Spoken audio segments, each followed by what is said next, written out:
Hi friends, நம்ம வந்து garden tour தான் பார்க்க போகிறோம். வாங்க வீடியோக்குள்ளே போகலாம். இது வந்து கருவேப்பிலை மரம்.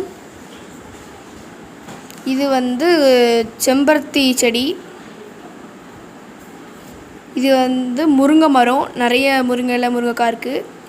இது வந்து கொய்யா மரம், இன்னும் காய் காக்கலை. இது வந்து சீத்தாப்பழ மரம். ஒரு பழம் தான் எடுத்திருக்கோம், இப்போ ஒரு 10 காய் கிட்ட வந்திருக்கு. கீழே வந்து நிறைய கொத்தமல்லி இந்த மாதிரி நிறைய செடி இருக்கும். இது அவ்வளோதான், நம்ம அங்கே பார்க்கலாம்.